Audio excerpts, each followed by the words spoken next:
Beaucoup de livres, de vidéos et d'articles de blog parlent de la fixation d'objectifs, et je déteste presque tout ce que je vois. Ce que je vais te présenter, c'est notre processus en 4 étapes pour fixer des objectifs, et je te promets que ce n'est probablement pas ce que tu as déjà vu ailleurs. Pourquoi? Parce que je n'ai pas tiré cette méthode de livre de business, mais d'un livre de science. La première étape est de définir quels problèmes nous essayons réellement de résoudre. Souvent, on se rend compte qu'on ne résout aucun problème, ce qui signifie qu'on n'a probablement même pas besoin de fixer cet objectif.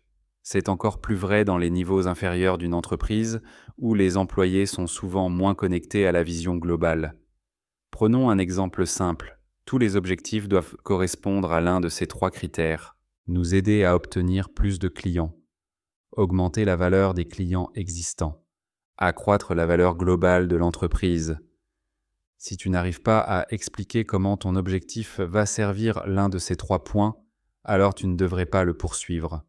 Donc, la première chose à faire est d'identifier le problème que tu essaies réellement de résoudre. Par exemple, si on réduit le temps de chargement des pages de notre site, on obtiendra plus de prospects, ce qui amènera plus de clients.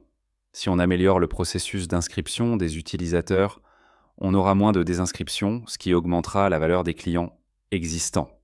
Si tu ne peux pas relier ton travail à l'un de ces 3 piliers, c'est que tu ne comprends pas bien ton rôle. Et si tu es entrepreneur ou responsable d'un département, tu ne sais peut-être pas réellement comment tu crées de la valeur pour ton entreprise. Ensuite, la deuxième étape, c'est de formuler une hypothèse.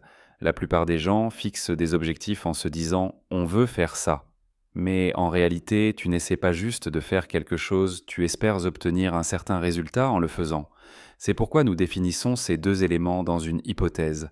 Par exemple, si je fixe un objectif de vente, je pourrais dire si on réduit le temps de réponse au prospect de 30 minutes à 5 minutes, on aura un pourcentage plus élevé de rendez-vous pris.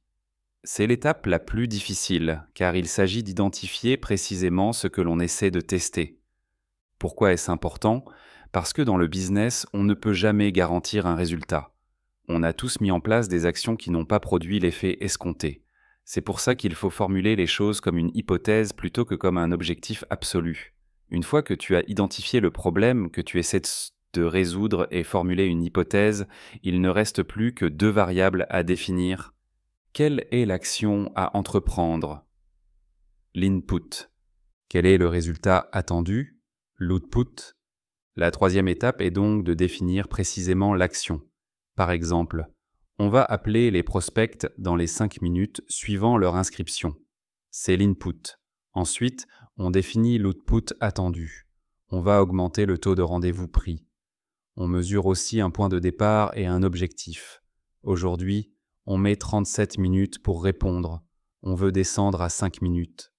Et actuellement, on a un taux de rendez-vous pris de 50%, on vise 70%. Enfin, la quatrième étape, c'est d'analyser si ce qu'on a prévu s'est réellement produit. À la fin du trimestre ou de l'année, on se pose la question, avons-nous réellement réduit le temps de réponse à 5 minutes? Si oui, on coche la case. Mais là où c'est important, c'est que même si on a bien réduit le temps de réponse, ça ne veut pas dire que notre taux de rendez-vous a augmenté. C'est pour ça que c'était une hypothèse et non une certitude. On pourrait constater qu'on est passé à 7 minutes au lieu de 5 et que cela n'a eu aucun impact. Dans ce cas, il n'est pas nécessaire de forcer pour atteindre 5 minutes, car on n'a pas constaté d'amélioration significative. L'amélioration d'un business ne vient pas de révolution soudaine, mais d'une accumulation d'améliorations progressives de 1% ici et là. C'est souvent en optimisant ce qu'on fait déjà qu'on obtient les meilleurs résultats. Par exemple, si tu améliores ton taux de conversion de 10%, ton taux de rendez-vous de 15%, ton taux de présence de 20% et ton taux de closing de 10%, au final, tu peux tripler ton chiffre d'affaires sans avoir lancé quoi que ce soit de nouveau. Beaucoup d'entrepreneurs sont obsédés par l'idée de tout réinventer, alors qu'en réalité, il faut simplement perfectionner ce qui existe déjà. C'est ainsi que les grandes entreprises gagnent. Elles ne font pas un énorme changement soudain, mais des centaines de micro-améliorations. Chez Gym Launch, par exemple, on a connu une croissance de 40% l'an dernier sans rien faire de nouveau, juste en optimisant ce qu'on faisait déjà. Les concurrents peuvent copier ton site, tes emails, tes pages de vente, mais ils ne peuvent pas copier ce qui fait réellement la différence. tes processus internes et ta manière d'exécuter. C'est ce qui permet à une entreprise de scaler efficacement. Un autre point clé, beaucoup d'employés perdent leur motivation parce qu'ils ne comprennent pas comment leur travail s'intègre dans la croissance globale de l'entreprise.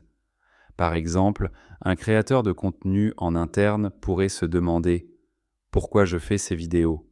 S'il comprend que son travail sert à générer du trafic organique, qui génère ensuite plus de clients, alors il voit immédiatement l'impact de ce qu'il fait. Un bon objectif pourrait être « Si je double la quantité de vidéos courtes publiées, je vais générer plus de trafic sur notre site. » Ensuite, on mesure « Est-ce que j'ai bien doublé la production ? Oui. Ok. Est-ce que cela a généré plus de trafic ? Si la réponse est non, alors ce n'est pas juste une question de volume, mais de qualité du contenu. On peut alors reformuler une nouvelle hypothèse. Si je produis plus de contenu basé sur des histoires, on obtiendra plus de clics.